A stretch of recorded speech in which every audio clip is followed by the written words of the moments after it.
Guys, welcome to my new session. तो आज हम बात करेंगे साइंस सेक्शन के कुछ इंपॉर्टेंट क्वेश्चन जो आपके आने वाले जितने भी एग्जाम हैं, स्टेट एग्जाम, सेंटर के एग्जाम, जहां पर भी आपके पास साइंस सेक्शन पूछा जाता है, जनरल साइंस के क्वेश्चन जहां पर पूछे जाते हैं, हर एक क्वेश्चन को हम डिटेल से देखेंगे साइंस सेक्शन के। और अगर आपने इससे पहले किसी भी सेक्शन की वीडियो नहीं देखी है, जैसे इकोनॉमिक सेक्शन हो गया, पॉलिटी सेक्शन हो गया, हिस्ट्री सेक्शन हो गया, ज्योग्राफी सेक्शन हो गया, जहां पर हम क्वेश्चन को डिटेल से डिस्कशन करते हैं कि क्वेश्चन को बोलते हैं और उसके बाद हर एक क्वेश्चन को डिटेल से डिस्कशन करते हैं, तो अगर आपने नहीं देखी है तो चैनल पर जाइए, वहां पर आपको प्लेलिस्ट अवेलेबल हो जाएगी। तो चलिए बढ़ते हैं अपने पहले क्वेश्चन की ओर। पहला क्वेश्चन कहता है हमारे पास, decibel is the unit of. तो डेसिबल किसकी यूनिट है, ये आपने ध्यान रखना है। तो ध्यान रखना है, डेसिबल है इंटेंसिटी ऑफ साउंड की, यानी कि ध्वनि की तीव्रता की यूनिट है। अब आप बात कर लेते हैं इससे रिलेटेड कुछ इंपॉर्टेंट क्वेश्चन। अब ऑप्शन में दिया गया है स्पीड ऑफ साउंड। तो स्पीड ऑफ साउंड की जो वैल्यू है वो कितनी है, 3.6 इंटू 10⁸ मीटर पर सेकेंड। ये ध्यान रखना है आपने, मीटर पर सेकेंड।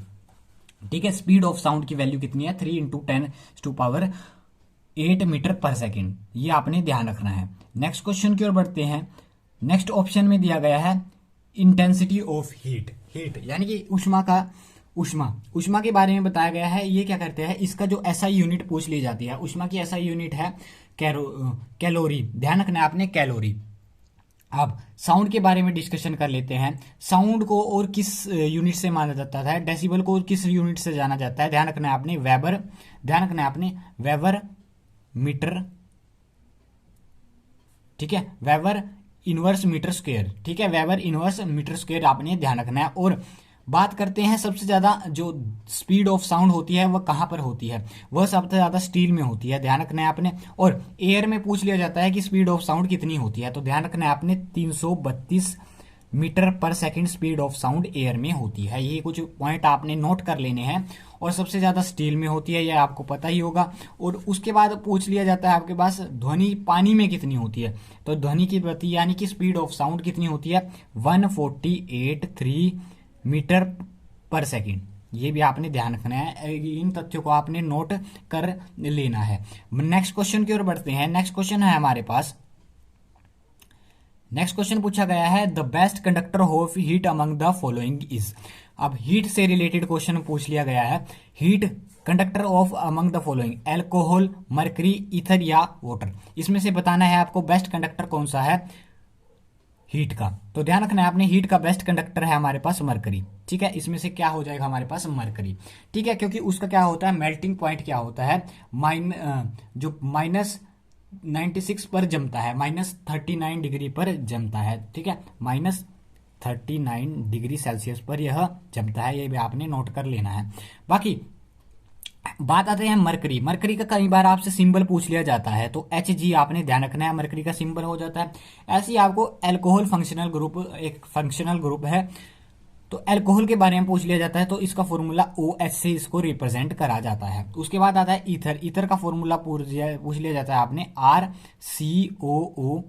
ध्यान रखना है आपने, ये आपने ईथर का फॉर्मूला। और वाटर का तो आपको पता ही होगा सभी को, नीचे कमेंट सेक्शन में आपने लिख देना है। अब आर का मतलब होता है यहां पर, आल का मतलब होता है एल्केन, एल्कीन या एल्काइन, यानी कि जैसे हमारे पास CH3 एल्काइल, एल्काइल ग्रुप हमारे पास आर का मतलब होता है। जैसे मीथेन हो गया, इथेन हो गया, प्रोपेन हो गया।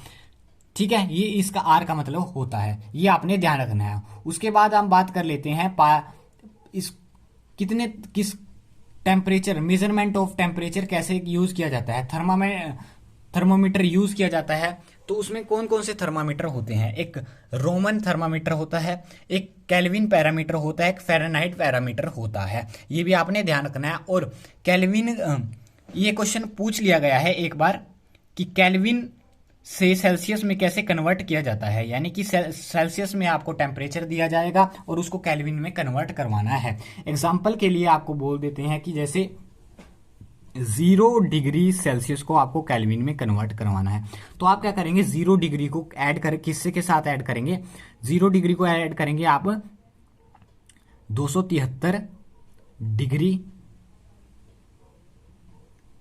सेल्सियस से, डिग्री सेल्सियस और तब आएगा आपके पास 273 केल्विन। ये आपने नोट कर लेना है, ठीक है, ये आपने नोट कर लेना है। इतना आपने ध्यान रखना है कि अगर आप वैल्यू 1 डिग्री सेल्सियस होती है तो 274 डिग्री केल्विन हो जाता है यहाँ पे। अगर ऐसे ही ऐसे वैल्यू आपको यहाँ पर नोट दे दी जाएगी, यानी कि सेल्सियस में आपको यहाँ पे वैल्यू दी जाएगी, आपने ऐड करना है 273 डिग्री सेल्सियस को और आपके पास आंसर आ जाएगा केल्विन में। ये आपने नोट कर लेना है अगर आपको नहीं पता है। नेक्स्ट क्वेश्चन की ओर बढ़ते हैं। नेक्स्ट क्वेश्चन है हमारे पास, pitch is sensation which depend upon, यानी कि पिच सेंसेशन है वह किस पर डिपेंड करती है। तो ध्यान रखना है आपने, जो पिच सेंसेशन है वो डिपेंड करती है हमारे पास फ्रीक्वेंसी पर, यानी कि आवृत्ति पर। ये आपने ध्यान रखना है। अब बात कर लेते हैं कि पिच डिपेंड तो करती है, लेकिन कैसे पता चलेगा कि हायर पिच है या लोअर पिच है। तो ध्यान रखना है आपने, अगर आपके पास फ्रीक्वेंसी ज्यादा होगी, यानी कि फ्रीक्वेंसी ज्यादा होगी तो पिच क्या सी होगी, पिच क्या हो जाएगी। अगर आवृत्ति आपके पास अधिक होगी तो आपके पास जो आवाज होगी, यानी कि वो क्या होगी, पतली होगी और तीखी होगी, यानी कि जोर तीखी होगी, पतली होगी और तीखी होगी। उसके बाद आता है आपके पास, अगर फ्रीक्वेंसी कम होगी तो आवाज आपकी मोटी होगी और तीखी कम होगी। ध्यान रखना है आपने। और मेनली क्या है, फ्रीक्वेंसी किसकी, वुमेन की ज्यादा होती है। ध्यान रखना है आपने, वुमेन की ज्यादा होती है। और मेल की क्या होती है, फ्रीक्वेंसी मिनिमम किसकी होती है, मेल की, एक अडल्ट मेल की मिनिमम होती है। और यहां तक कि आपने ध्यान रखना है बच्चों की भी थोड़ी ऊपर होती है, बेबी मेल होता है या बेबी फीमेल होता है, ये अब आपने ध्यान रखना है। बात आती है फ्रीक्वेंसी, बात आती है एम्पलीट्यूड, वेवलेंथ और वेलोसिटी की। वेलोसिटी नेक्स्ट कंसेप्ट में करेंगे जब नेक्स्ट आएगा, लेकिन बात कर लेते हैं एम्पलीट्यूड और वेवलेंथ।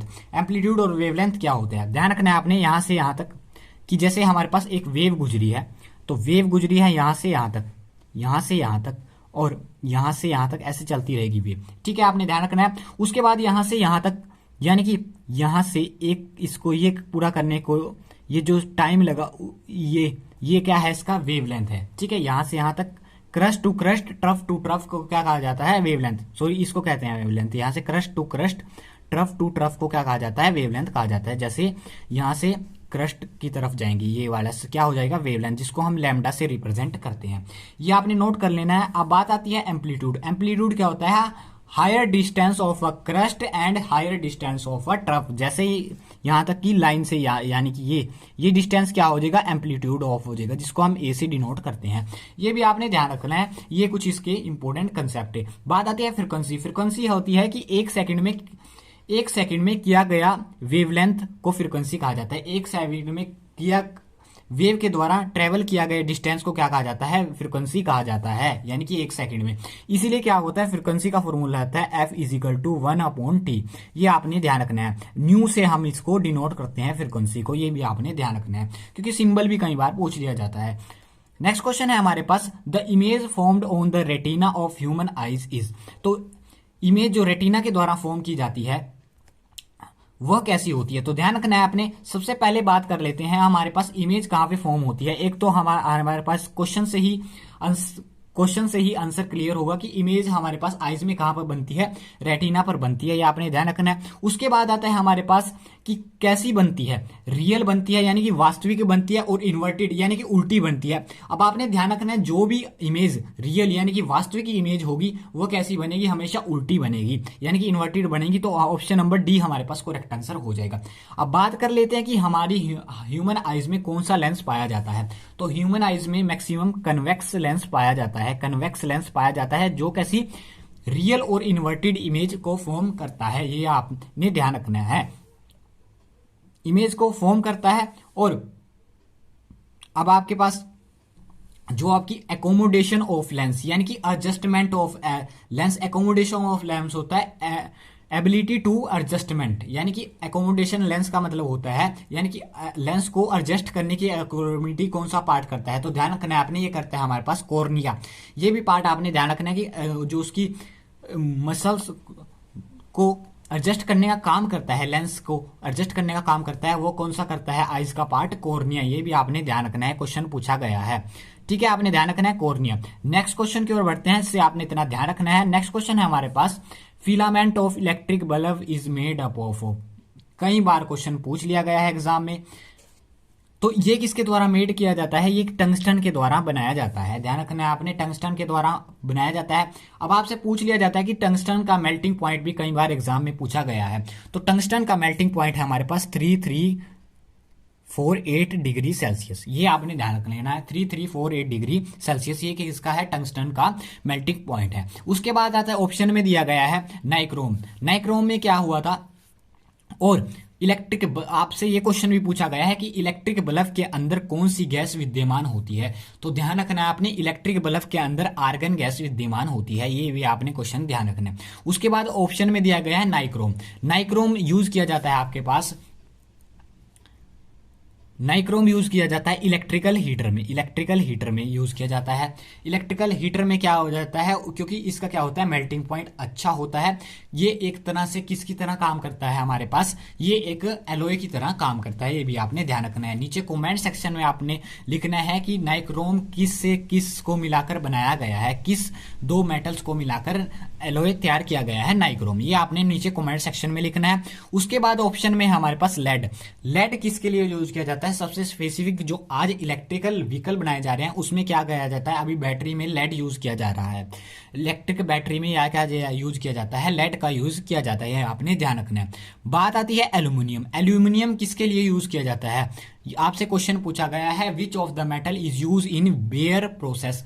बेयर प्रोसेस में किसका यूज किया जाता है, एल्यूमिनियम का यूज किया जाता है। बेयर प्रोसेस में एल्यूमिनियम का यूज किया जाता है।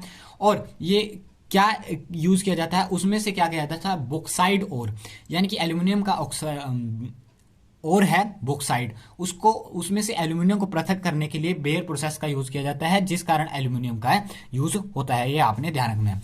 बात आती है हमारे पास नेक्स्ट क्वेश्चन की ओर बढ़ते हैं। नेक्स्ट है हमारे पास a mixture of carbon monoxide and hydrogen is called a producer gas, यानी कि उत्पादित गैस उसे कहा जाता है वाटर गैस कहा जाता है, या फिर प्राकृतिक गैस कहा जाता है, या फिर इनमें से कोई नहीं। तो ध्यान रखना है आपने, मिक्सचर ऑफ कार्बन मोनोऑक्साइड का फॉर्मूला होता है CO+H2, यानी कि हाइड्रोजन को H2 की फॉर्म में लिखते हैं। तो इस गैस को क्या कहा जाता है, तो ध्यान रखना है इस गैस को वाटर गैस कहा जाता है। वाटर में आता है H2O, तो आपने H2 से कंफर्म कर लेना है, मैंने आपको बता दिया है वाटर गैस कहा जाता है। इसमें क्या होता है, आपके पास 49% हाइड्रोजन होता है, 45% आपके पास क्या होता है, कार्बन मोनोऑक्साइड होता है, और 4.5% क्या होता है, कार्बन डाइऑक्साइड कहा जाता है। इसको क्या कहा जाता है, अंगार गैस भी इसको कहा जाता है, ये भी आपने ध्यान रखना है। और इसकी तपत कैसी होती है, रक्त यानी कि लाल इसकी तपत होती है, और इसकी वैल्यू होती है 2500 से लेकर 2800 किलो कैलोरी पर केजी। ध्यान रखना है आपने, ये ध्यान रखना है। उसके बाद आता है प्रोड्यूसर गैस का फॉर्मूला, आपसे पूछ लिया जाता है। प्रोड्यूसर गैस का फॉर्मूला होता है हमारे पास CO+N2, CO+N2। और प्राकृतिक गैस किसको, नेचुरल गैस को LPG को कहा जाता है, ये आपको ध्यान रखना है। और LPG का मेन जो घटक होता है वो होता है हमारे पास प्रोपेन और ब्यूटेन। ध्यान रखना है, ब्यूटेन इंपॉर्टेंट होता है। उसके बाद आती है बायोगैस, जिसे गोबर गैस भी कहा जाता है।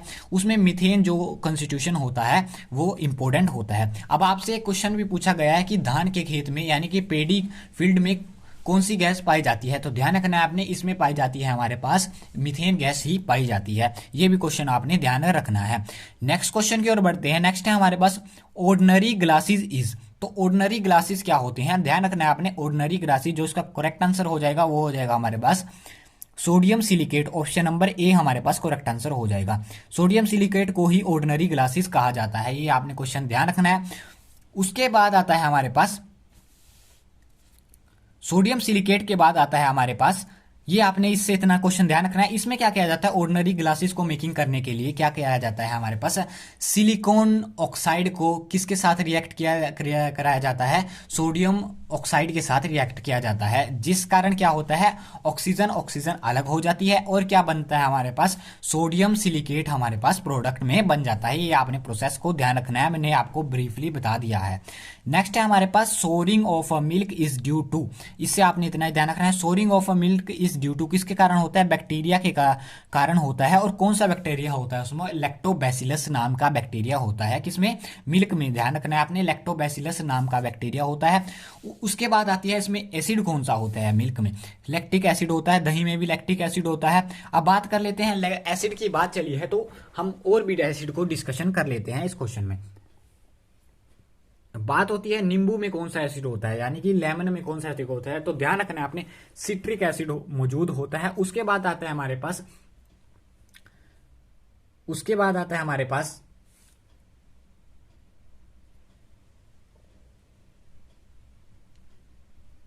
इमली में, ध्यान रखना है आपने, इमली में कौन सा एसिड होता है, टार्ट्रिक एसिड होता है। ये भी आपने ध्यान रखना है, टार्ट्रिक एसिड इमली में होता है।